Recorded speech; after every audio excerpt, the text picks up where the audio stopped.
The Manilow Method podcast is a production by Logan Allen and me, Barry Harris. And now, let's start the show.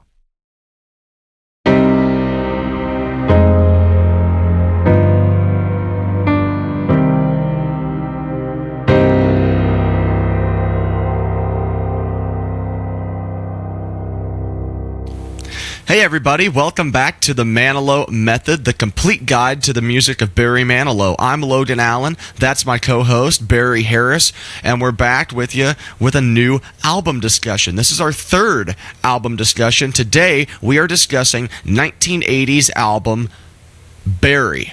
And to avoid confusion throughout the episode, we're going to call this the Denim album. There's a lot of denim on this cover, so if you hear us say the Denim album, that is what we are referring to.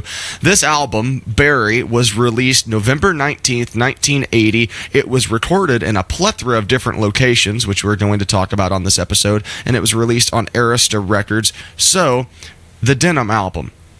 Barry Harris. It's going to be weird. I'm going to say Barry and Barry Harris, whatever. We're going to try to avoid that confusion. So Barry Harris, give me your memories on this album. Do you have any particular songs or times in your life where you've really been drawn to this album? Give me some examples.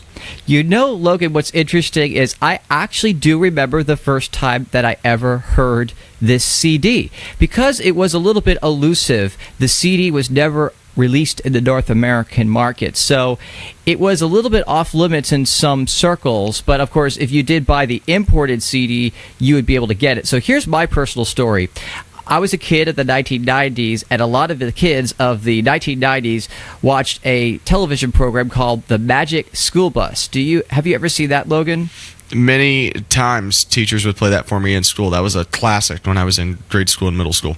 That's great. Well, it was a great series, and I really loved it. And my dad said to me, you know, Barry Manilow did a duet with Miss Frizzle.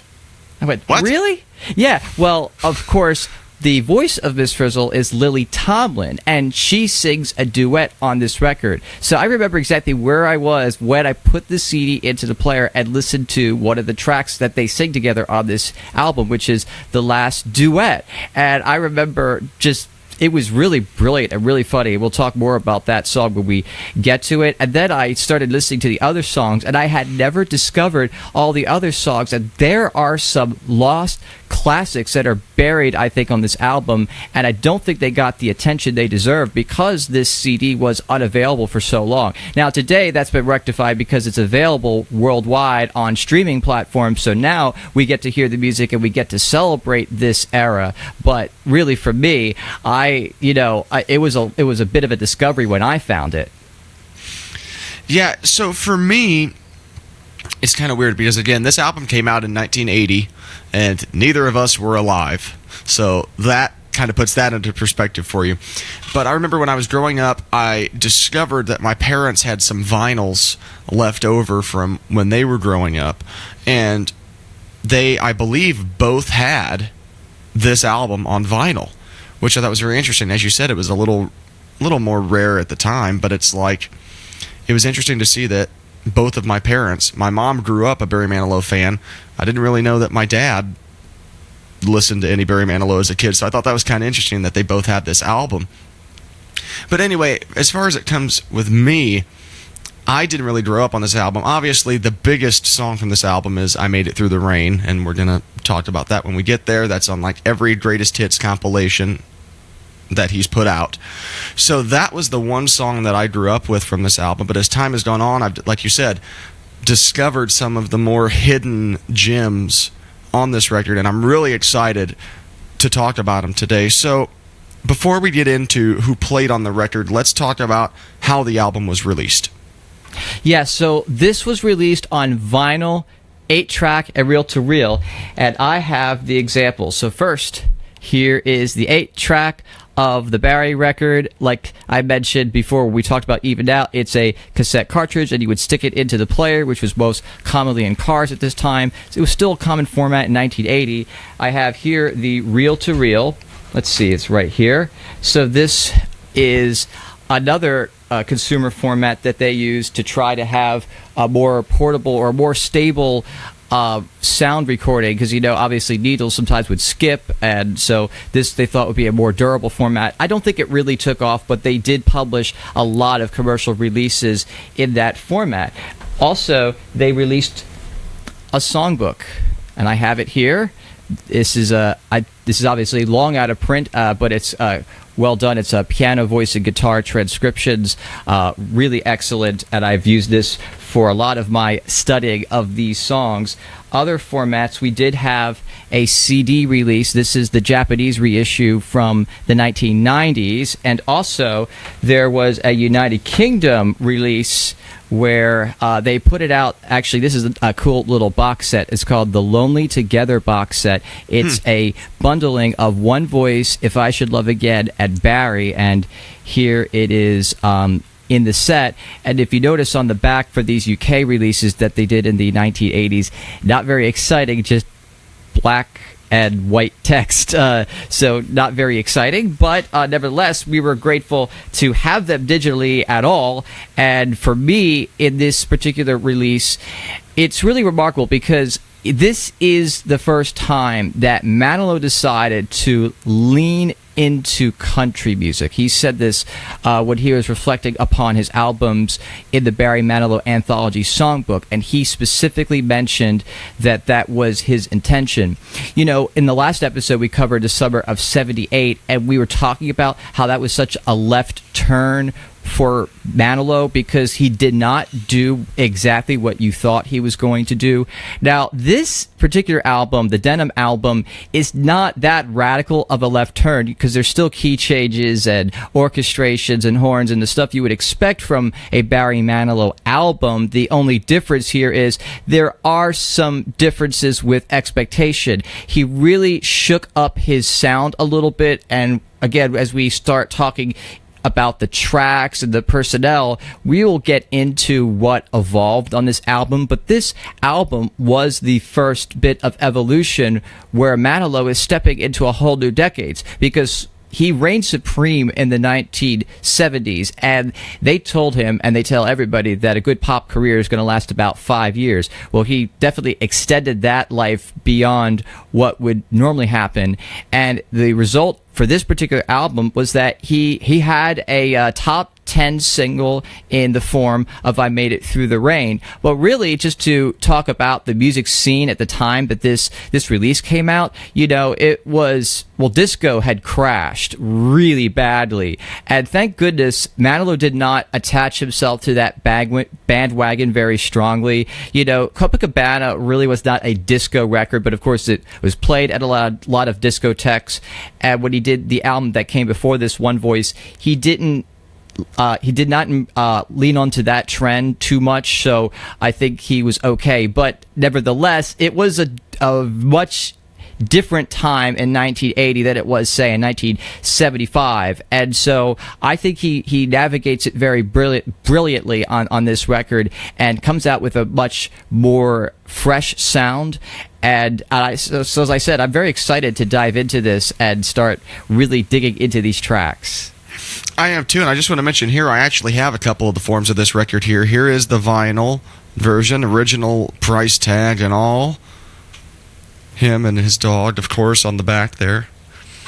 And then here is the cassette version. So I think let's see if I can not get a glare on this, but I think between the two of us, we've got as much as we can have.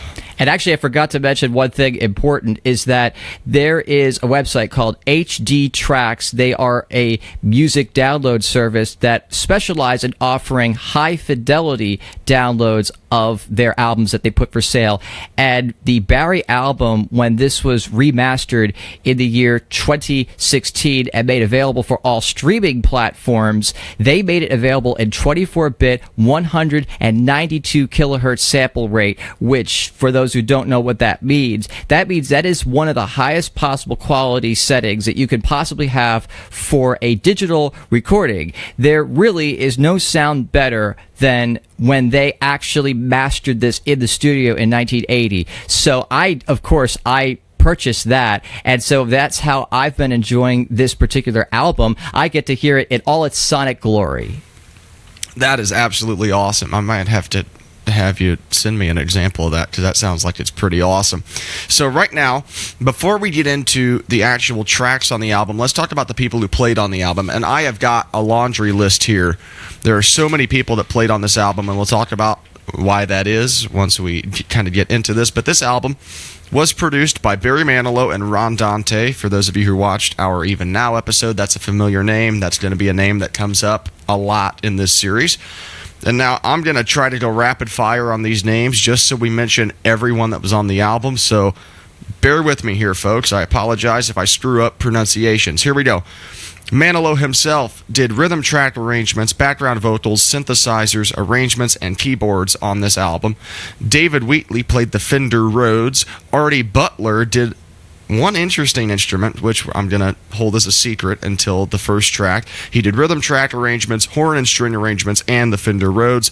Paul Schaefer, who played the electric piano on Somewhere in the Night on the Even Now album, comes back on this album with different keyboards. Robert Morello, something like that, played the Fender Rhodes and the synthesizers. Victor Vanacore, in Manilow's words, his hero, Victor Vanacore, did rhythm track arrangements, horn and string arrangements, and keyboards. Barry, Victor Vanacore is a huge name in the Manilow universe. Who is Victor Vanacore? Yes, so Victor Vanacore was Barry Manilow's loyal musical director from 1980 through 1986, was really responsible for really creating a great sound for Manilow Live. We are actually going to be very soon exploring more about the Victor Vanacore era, and that's all I'll say about that. But I could say he really did a lot to help Manilow refine his sound, because before, in the 1970s, Manilow he was touring with orchestras, string section, horns.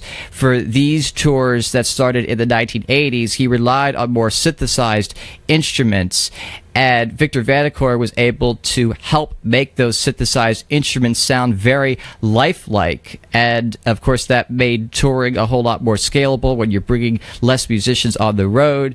And of course, Victor Vanacore also did some fantastic arrangements. He actually did a couple on this particular record that we'll get to talk about. Exactly, so let's keep moving forward. Bill Mays played the keyboards. That's a familiar name in the Manilow discography. Jerry Corbetta played the keyboards. Michael Boddicker played the synthesizers. Dennis Belfield played guitar and bass. J.D. Menes played the pedal steel guitar on track 1. That's kind of leaning into the country sound. We'll talk about that. Jeff Mironoff played guitar. Dean Parks played guitar. John Pondell played guitar. Mitch Holder played guitar. Tom Rotella played guitar. Michael Landau played guitar. Fred Tackett played guitar. That's a lot of guitarists to put on one record. Will Lee played the bass. Go back to our Even Now episode. We'll talk about Will Lee there. Lou, I don't want to butcher this, but I'm probably going to. It's Lee Schock. Or Schoch, I would say Shocked is probably a better guess for that. He played the bass as well. Abraham Laboriel played the bass. Carlos Vega played the drums. Ronnie Zito played the drums. That's page 1. Here we go, page 2. Bud Harner played the drums. Ed Green played the drums. And Ron Krasinski played the drums. That's a lot of drummers as well. We've got 2 percussionists in Alan Estes and Jimmy Malin. Those are familiar names in the discography as well. Robert Greenidge played the steel drums on track 2. That will make sense when we get there. Ken Park played percussion as well. There's another percussionist. Chuck Finley played some horns on this record. Tommy Morgan played the harmonica. Kevin DeSimone did background vocals. Jim Haas did background vocals, as well as James Jollis and John Joyce. That's a lot of J syllables in the background vocals. And Ron Dante did some background vocals as well, along with Stephanie Spruill on the background vocals. And then here's some more background vocals, just so I don't have to keep saying that phrase. Maxine Waters, Robin Green, Pat Henderson, and Stan Farber all did background vocals. And Lily Tomlin did guest vocal feature on track 8. That is a lot of people. And this is our third episode. That certainly takes the cake for the most people on an album so far on our series. And as I mentioned before, this album was recorded in a plethora of different locations throughout the country. So that explains why there are so many people that played on this album. It was recorded all over the United States. So without further ado, Barry, I think we're here. Now I need to catch my breath after listing all those names.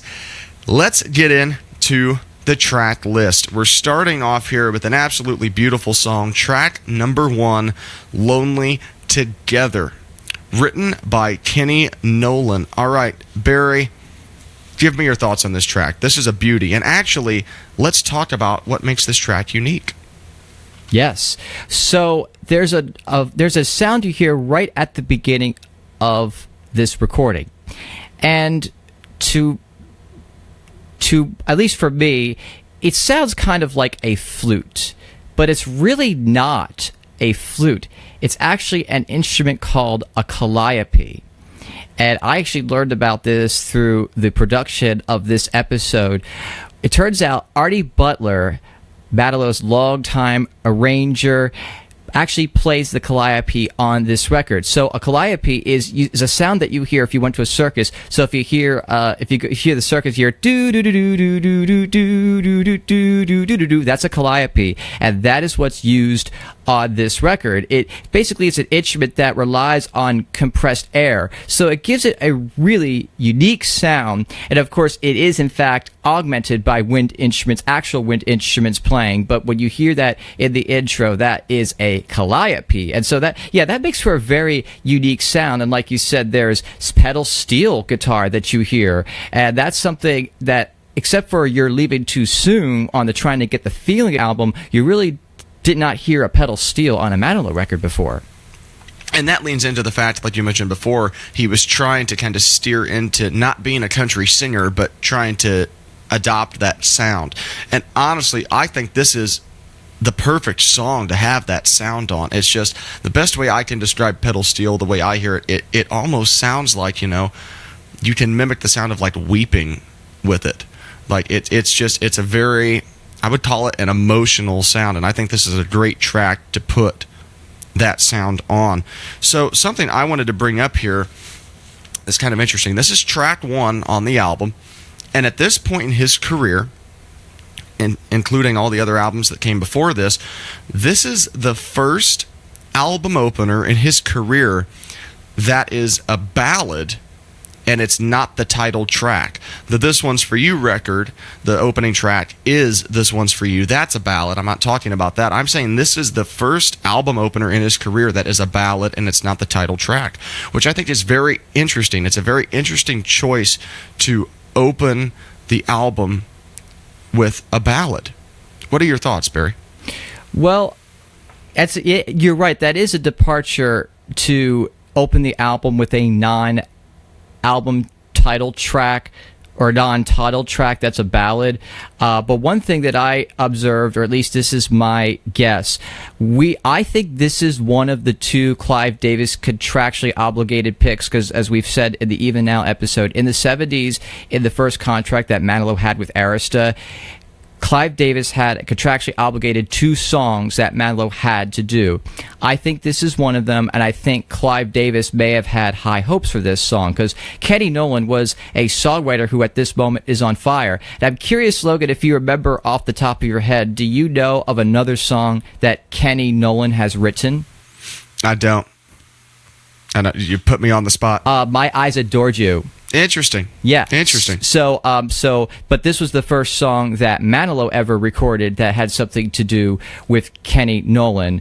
And in this particular song, I think that this has such a reassuring tone to say, I know you feel awful, I feel awful, we'll be lonely together, and it will be all right. That's actually the last line of the bridge. We'll make it work out right.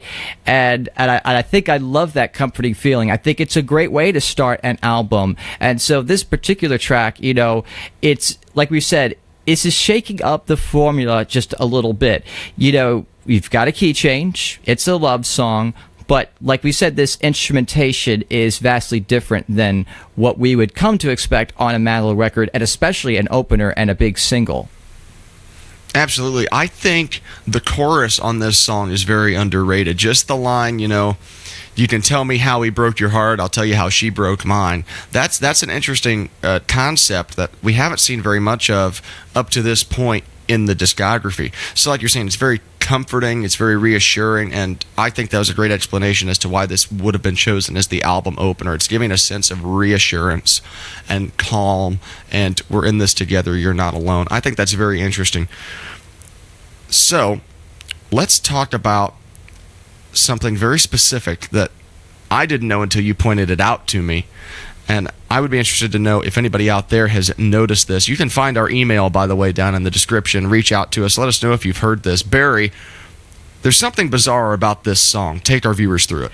Yes. So for all of time that I've known this song, from the time that it was included on CD compilations like the Platinum Collection, that was a greatest hits album that was released in the 90s in the United Kingdom, I noticed that at the end, there is a clanging sound that you hear in the background.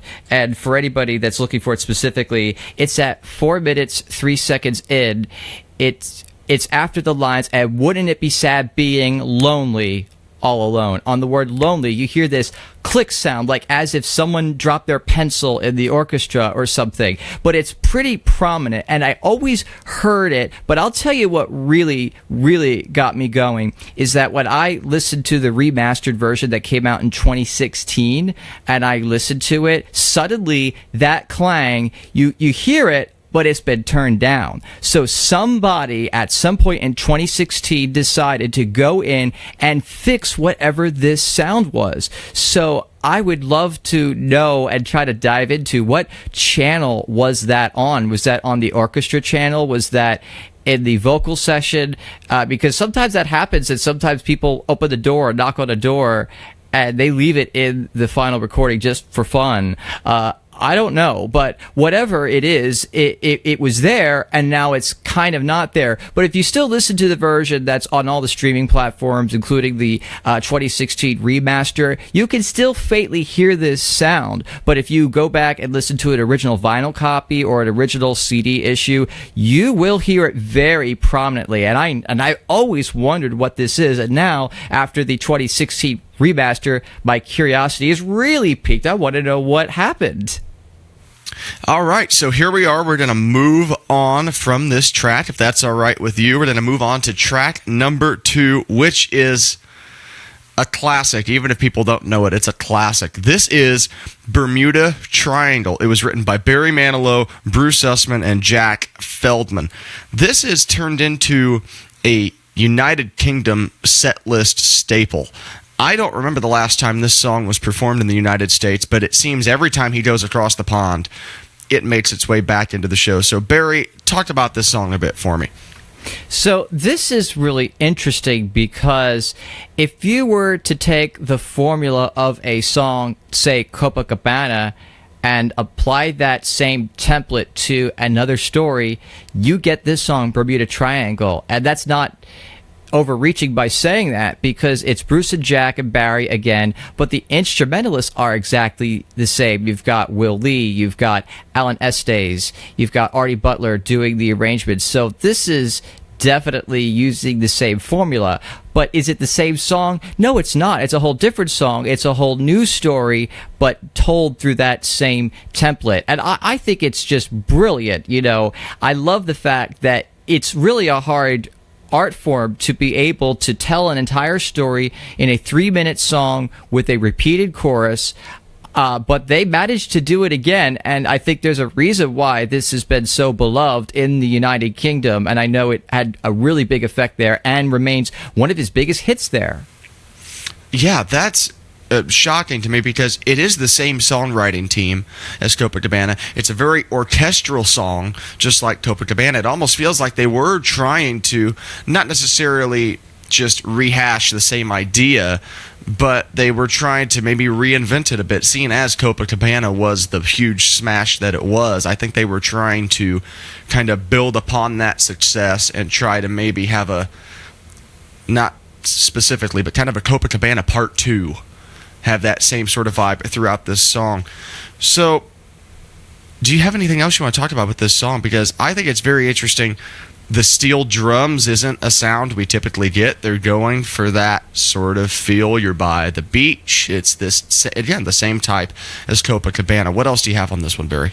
Yeah, there's another parallel to Copacabana, and this is something that you broke down when we were talking about Even Now, how the chords to Copacabana were kind of reversed for the final interlude into the last verse. In this case, the musical change that is used to signal a shift, an emotional shift in the lyrics, is that it goes from major to minor. So instead of, it goes, and it's those little subtle elements that is what makes Manilow who he is. He knows which tricks to use and how to use them, when to use them to affect the listener. So I think that's really a great example of just a very small thing, but it really makes an impact.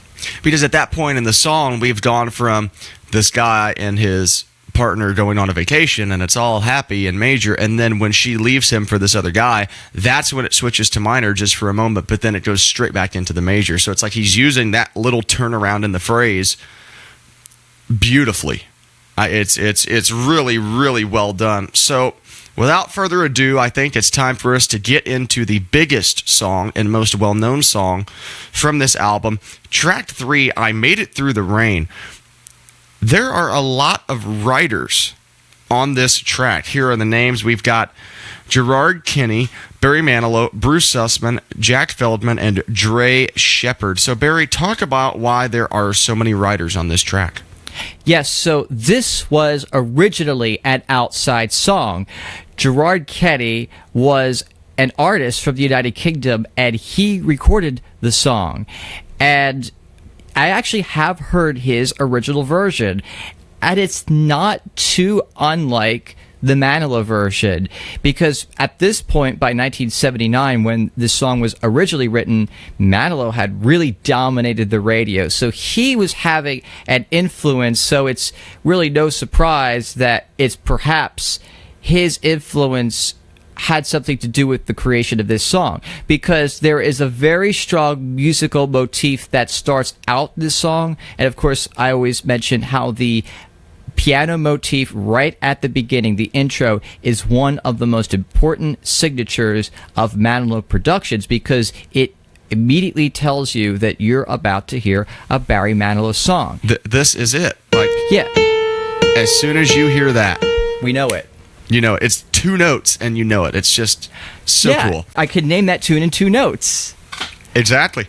And so this particular song was written by Gerard Kinney, as I mentioned, but the song was about music. It was about a musician protecting the integrity of his music. So Manilow went in and he recorded I Made It Through the Rain with the original lyrics, and interestingly, we found this showed up on the secondary market. A master reel for the Denim album showed up and revealed something interesting, that in September of 1980, the entire album, all 10 tracks, were mastered. However, early in November 1980, they went back and did another master of a new mix of I Made It Through the Rain. So what that means, what we can extrapolate from that, Logan, is that they had to make an 11th hour change to the record. And according to some of the commentary that Manilow has shared, is that he started to share this track with people. He really believed in the song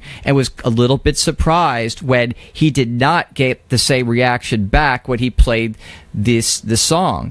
And he realized that what was needed is that the lyrics needed to be more universal and needed to be less specific. So that is why Bruce, Jack, and Barry have co-writing credits on this particular song, because they went in and they rewrote all of the lyrics, and he went in and he re-sang his vocal. He re-recorded it, and then they, at the 11th hour, quickly mastered it, so that way the sequence of the album would have the new mix of I Made It Through the Rain, and it came out. And of course, it was a success. This was an instant where Manilow's instincts really paid off. He decided at the last minute that he needed to make a change to make this more universal. And I think he made the right decision, because in terms of the most hopeful songs in the Manilow discography, this might be one of the most hopeful songs. And he sings this every single night in concert without fail. I can't even think of a time when he stopped doing this song since this came out. I really can't think of one. Whether it was in the Gonzo Hits medley in the 90s for a bit or just a part of, I mean, nowadays, Vegas and the road shows and everything, this song is in it. The only time recently he didn't do the full song is when he would do a partial version of it into Let Freedom Ring. Since 2024 was an election year, he did Let Freedom Ring. But that's the only, I believe, that's the only time that I have seen him in concert where he hasn't done this song in full. That's right. I think yes, I think you remembered that correctly. I forgot about the Let Freedom Ring and the Radio City run. But another thing just to mention about Let Freedom Ring and this production, Manilow made a comment about this when he was doing I Made It Through the Rain as part of his 2000 tour. And like I'd mentioned, that he stopped using orchestras in his tours. He started using synthesizers. But 2000 was the first year that he ever went out on a full-blown tour with an orchestra. And when he got to the part in the verse, when it came to Then One Day the Sun Appears, he stopped the song to explain to everybody, okay, this was such a big moment for me, so I talked to Victor Vanacore, my musical director, and I asked him, I need something for When the Cloud Bursts. So, when they feel the sun appear, that great cloudburst effect on the record, that was a moment that Manilow conjured up and specifically requested his arranger to accommodate. Yeah, it's such a beautiful moment. And nowadays when he does it in concert, he does the song a cappella up until that moment. Yes. He goes, Until Our Time Arrives, and then the band releases into it, and then One Day the Sun Appears, and the lighting is gorgeous on it, and it's such a cool moment leading into the big power ballad that it becomes. So I can see why this was a hit. And now, correct me if I'm wrong, I don't want to make myself look like an idiot here. This was a top 10 hit for Manilow. How many did he have after this? As of this recording, this is the most recent top 10 hit for Manilow, and I like to think, who knows what the future holds? Who knows? I mean, we know we've got one album on the way, so who knows? He had the resurgence of Mandy on social media and Dancing in the Aisle, so maybe that can kind of help him build some momentum.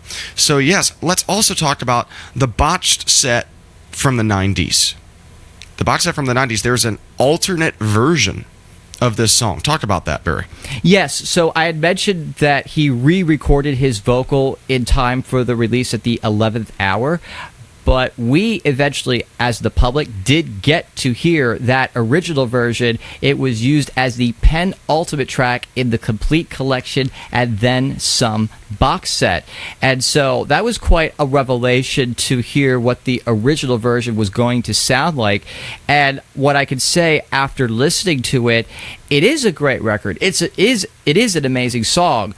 But I get that it left a lot of people out who aren't musical. I guess it speaks to me personally because I'm a musician and I can relate to fighting for your own artistic integrity. But the general public, I don't know if they can. But they definitely felt inspiration from I Made It Through the Rain. My mom has a specific memory. One time she went to a local mall where Richard Simmons was doing a seminar. That was something you would do in the 80s, that their celebrities would come to the mall and then the whole mall would be mob, people on the bottom floor, people on the top floor watching. And it was a very motivational type of program. And the very last thing for his closing remarks, he put on I Made It Through the Rain and told everybody that they could achieve their dreams, they could overcome the barriers that are keeping them from their dreams, and that he believes in them and you can do it. And so that was his soundtrack that he selected to close on, was I Made It Through the Rain. So this definitely meant a lot to so many people, and I'm sure Manilow got many fan letters from this song alone. And it's obvious that this meant a lot to so many people, and it obviously meant a lot to Manilow himself, seeing as it hasn't left the live show in a long time. And something I want to bring up is back in 2005 when he opened at the Hilton for Music and Passion, the residency that he did for, let's see, it was three 3 or 4 years they did Music and Passion, then it changed and everything. But the famous story that he does now about his grandpa taking him to the Record Your Own Voice booth in Manhattan, he used to do it in the middle of this song. Nowadays he does it in the middle of This One's For You, but he used to do it in the middle of I Made It Through the Rain. So a bit of a switch up there as far as the live show goes. So that's all I have to say. Are we good to go into some of the deeper tracks now? Yes. All right, so here we go. Track number 4. This is 24 Hours a Day. This is the first Marty Panzer lyric on this record, written by Barry Manilow and Marty Panzer. My first thought when I listened to this for the first time and I really started to pick it apart a bit was this was reminiscent of the vibe I get from a couple records before on This One's For You, the song You Ought to Be Home With Me. I got that same vibe. I would almost call this kind of a yacht rock song. Yeah, this is a very easy listening type of song, and actually I'd be curious to know if this was ever played live. I can't think of any times it was ever played live. So if you know, hey, guess what? This is our tagline. Find our email in the description and let us know if you know of it being played live. Because I felt like if he went on tour for this album like he did, this song could almost fit kind of towards the beginning of the show.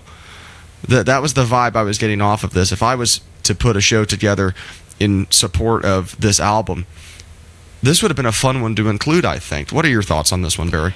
Yeah, so that's the thing. We've scoured the Barry net. Hours. We've spent hours doing this. Yes, especially Logan, and just various research that we've done suggested that this song, 24 Hours a Day, has never been performed live. However, this was not forgotten entirely because 5 years later, he re-recorded the vocals in Portuguese as a duet. So this was, again, this was still highly regarded, I guess, in some circles, to the point that he used it for an international release. And but in this particular song, what's interesting about it is that there's two different keys. There's one key for the verse, and there's a different key for the chorus. And again, it's that modulation that really changes the mood of the song, where the verses are just reflecting on life as it is now, but then the chorus really shifts in tone to really abandoning all dreams to live a life that you found now that you want to have. And I think that's I think a lot of people can relate to that in this particular song. I think it's a nice, great pop record, which this is actually a great opportunity to talk about something some research that we've done and something interesting that has turned up in this song. There is an alternate version that is out there. So Marty Panzer, who wrote the lyric, he released a promo compilation. It was a 3 CD set of all of the songs that he has had recorded by major artists. And of course, disc 1 is nothing but Barry Manilow songs, and it's actually showed up on the secondary market, so it is floating around out there. And on that first disc, everything you hear is exactly the same as the original sources where they came from. However, 24 Hours a Day on that compilation is different. It's an alternate version that is slower. It is very interesting. Nothing is different about the song. The arrangement is the same. It's just slower. And instead of Kevin DeSimone and James Julius on the vocals that you hear on the final version, you hear Barry and Ron Dante, it sounds like, on this version. So, interestingly, this song was thought about, and apparently, as it got closer to release, there was a decision made to re-record the track entirely but speed up the tempo to possibly make it more digestible, possibly more listenable, more radio friendly, because the alternate version, while it's really cool, really interesting, I don't know if it would have had radio potential, whereas the studio version, it's a much faster tempo, and this would be more radio ready and could have fit on the radio well if they had released it as a single. Yeah, I think because the singles were, obviously I Made It Through the Rain, and Bermuda Triangle was a single, and I believe Lonely Together was a single as well. So they chose the first 3 tracks on the album as singles, and I think that's part of the reason that the rest of this album has sort of been buried in fans' knowledge, is because they think this album, they think I Made It Through the Rain, Bermuda Triangle, and Lonely Together. They forget about all the other beautiful tracks on this album, and I think that kind of curse starts with this song, is you get past the first 3 songs and then nobody recognizes any of the other songs on the rest of the album. So I think this is a fantastic song, and like you said, the alternate version is great as well. But now let's get into another deep cut, if that's all right with you. Track 5, this is called Dance Away. Gonna read my chicken scratch handwriting here. It was written by Troy Seals and Richard Kerr. Richard Kerr is a name that shows up in the discography a handful of times. I have to say about this particular track, this was, on this particular album, the first track that I still enjoyed it, but it felt a little out of place to me. I wrote down here, it kind of sounded like, with a little bit of a different production, it could be like a Stevie Wonder B-side. That's the way I was kind of taking in this track on my first few listens. And I wrote this, and I think this is the best way for me to describe it, is this song could have had potential to be a hit if Manilow hadn't done everything he already had. If that makes sense. If he hadn't done everything before and this was released as a single, I think there could be potential that this would be a little more well-known. But considering the standard that he had set in the past, this one, I have to say, it didn't really land for me. What are your thoughts on this track? So this particular track, one note, a technical note, is that Lonely Together and Dance Away have an asterisk in that it is solely produced by Barry Manilow alone. Ron Dante has no involvement in that. So what that could possibly suggest is that this was a song that was added towards the end of the process. That's what I will infer from that information. And I was also going to say, Logan, that I think this could be Clive pick number 2. Interesting. Yeah, because that would explain why it's on the record, because Clive gets 2 songs that he gets to have on the record. And in listening to it, again, I think this goes into that lean into country feel. It's not country, but the way the guitars are reverberated, it gives me that vibe of country. Although, again, it's not a country song. Yeah. And I believe, if I'm not mistaken, it's right behind you, Logan. Is it Dance Away on the hype sticker? It is. So right here, I've got this album on my wall. The wrapping is sealed. It's never been opened, and it still has the sticker on it. And I'll read this to you if you don't mind me looking away from you here. Yes. It says, it's got the title, Barry. It says, featuring these new great Barry Manilow standards. So that's a big phrase to be thrown around. And the songs that they list are the 3 singles, I Made It Through the Rain, Lonely Together, and Bermuda Triangle. And then they list Dance Away, the last duet featuring Lily Tomlin, and Life Will Go On. So, I mean, they considered it a new standard at the time, which begs the question, did he ever play it live? I don't think he's ever played it live. And I also want to continue with the conspiracy theories, because that's what we do on this program. We do a lot of...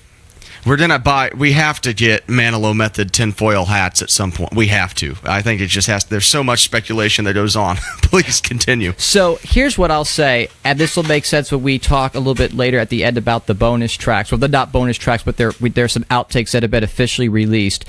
When I listened to the officially released outtakes from this album, I think that some of them were slated to go on the record and that they were removed. There's a song called Friend of the Devil that we're going to talk about at the end of this program. Friend of the Devil, I think, sounds like an album side closer, which Dance Away was. And one of the comments Manilow has made about the track Friend of the Devil is that he decided it was not the time to do such a radical change in his style. It was a very aggressive song that we'll detail more later. And I think having removed that, they needed a closer, an angry kind of song. And Dance Away is an angry song that equates to the same emotional level that Friend of the Devil was, but except it's expressed in a much different way. So I think that Dance Away replaced a track that was removed, and they decided to give a potential single a shot. And so I think that's the reason why this particular song ended up on the record. And it's interesting you saying that you think maybe this could have been the second Clive pick for this album. That would make sense, seeing as Manilow is not a writer on it, and it's got that special little asterisk saying that he was the only one that produced it. I think there's some stock to be put into that maybe being the second Clive pick. So I think that's going to be our Clive picks: Lonely Together and Dance Away, if I'm not mistaken. That yeah. we're gonna loosely lock that in. Okay, so like you said, that is the end of the first side of the record. Well, unfortunately, we have run out of time for the day. If you haven't recognized at this point, Barry and I love to talk about this music, so there are still a lot of songs that we have yet to talk about on this album. That's going to be coming this coming Wednesday. It's going to be from the same conversation. We still have the same train of thought. We just chopped it in the middle so you don't have to watch hours of footage in one sitting.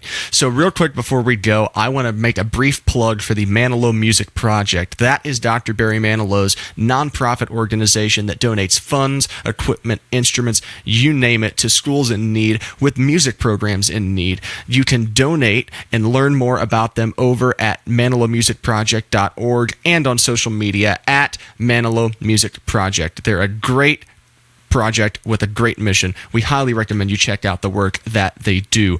Right now, our theme music that we're using on the Manilow Method is based on Frédéric Chopin's Prelude in C minor. It's performed by my co-host, Barry Harris, and for those of you Fanilows out there in the audience, you'll know that Dr. Manilow's song, Could It Be Magic, is based off that same Prelude in C minor. So before we go, we just want to say thank you to Barry Manilow and his band and his crew and everyone that has helped him achieve success along the way, and we hope that you will tune into part 2 of our album discussion here in a couple of days. We'll see you soon, everybody.